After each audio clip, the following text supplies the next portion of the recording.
Assalamualaikum warahmatullahi wabarakatuh. Perkenalkan, kami dari kelompok 12, saya El Soraya dan juga teman-teman saya, Elizabeth BR Sinurat dan Juwita Ayanda. Baiklah, di sini kami akan membahas materi dari kelompok 4, yaitu mengenai larangan dan perjanjian dalam perkawinan. Oke semuanya, selamat menyaksikan. Pengertian larangan dan perjanjian perkawinan. Larangan dalam hukum Islam berasal dari kalimat al-nahyu adalah tuntutan melakukan suatu perbuatan yang muncul dari pihak yang lebih tinggi kepada pihak yang lebih rendah. Sedangkan perjanjian dalam hukum Islam disebut akad, berasal dari al-akad yang berarti mengikat, menyambung, atau menghubungkan. Urgensi perjanjian dalam perkawinan. Urgensi perjanjian dalam perkawinan selain memberikan kepastian atau jaminan hukum antara hak dan kewajiban masing-masing pihak, juga untuk meminimalisir dan menghindari adanya atau terjadinya pertikaian antara suami dan istri. Tujuan dan manfaat perjanjian perkawinan. Tujuan dibuatnya perjanjian perkawinan antara lain, yang pertama, apabila harta kekayaan salah satu pihak lebih besar dibandingkan harta kekayaan pihak lainnya. Yang kedua, kedua belah pihak membawa masuk harta yang cukup besar ke dalam perkawinan. Yang ketiga, masing-masing memiliki usaha sendiri, sehingga apabila salah satu pihak bangkrut, maka pihak lainnya tidak ikut bangkrut. Yang keempat, terhadap utang-utang yang dibuat sebelum perkawinan, masing-masing menanggung utangnya sendiri. Tujuan dan manfaat perjanjian perkawinan. Manfaat dibuatnya perjanjian perkawinan antara lain. Yang pertama, untuk melindungi secara hukum harta bawaan masing-masing pihak. Yang kedua, untuk mengamankan aset kondisi ekonomi keluarga. Dan yang ketiga, untuk memenuhi hak-hak dan keadilan bagi kaum perempuan. Pengaturan larangan dan perjanjian dalam Undang-Undang Perkawinan. Pertama, larangan perkawinan. Menurut pasal 8 UUP, perkawinan dilarang antara dua orang yang pertama, berhubungan darah dalam garis keturunan ke atas maupun ke bawah.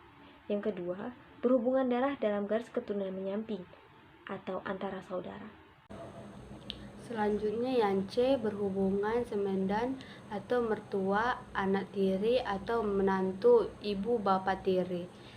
D, berhubungan susunan. Yang E, berhubungan saudara dengan istri sebagai bibi atau kemenangan dari istri. F, memiliki hubungan yang oleh agamanya atau peraturan lainnya yang berlaku dilarang kawin. Pengaturan larangan dan perjanjian dalam Undang-Undang Perkawinan.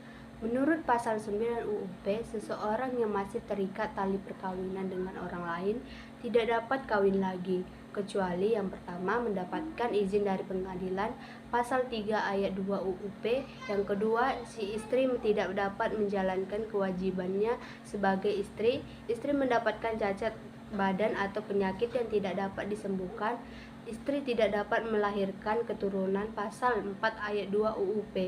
Adapun pasal 10 UUP menjelaskan apabila suami istri yang telah bercerai kawin lagi atau satu sama lain dan bercerai lagi yang kedua kalinya, maka di antara mereka tidak boleh dilangsungkan perkawinan lagi sepanjang hukum masing-masing agama dan kepercayaan itu dari bersangkutan dan tidak memutuskan lainnya. Selanjutnya yang kedua, perjanjian perkawinan. Menurut pasal 29 UUP tercatat bahwa A, pada sebelum dilangsungkan perkawinan, kedua pihak membuat persetujuan bersama yang disahkan pegawai pencatatan perkawinan, yang kemudian berlaku juga pada pihak ketiga. Yang B, perjanjian tidak dapat disahkan jika melanggar batas agama, hukum, dan kesusilaan. Yang C, perjanjian berlaku sejak perkawinan dilangsungkan. Yang D, selama perkawinan berlangsung, perjanjian tidak dapat diubah kecuali kedua belah pihak ada kesepakatan untuk mengubah dan tidak merugikan pihak ketiga. Bentuk-bentuk larangan dalam perkawinan. Ada beberapa bentuk larangan dalam perkawinan, misalnya dalam wanita yang haram dinikahi diuraikan seperti berikut.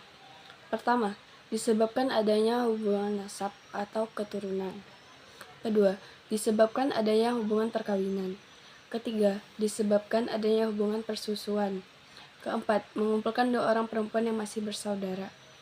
Bentuk-bentuk larangan perkawinan. Kelima, wanita yang ada dalam ikatan perkawinan dengan laki-laki lain haram dinikahi oleh seorang laki-laki. 6. Wanita yang talak 3. 7. Menikah lebih dari 4 kali sehingga ditalak salah satu dari keempat istrinya. 8. Menikah dengan penzina. Jenis-jenis perkawinan.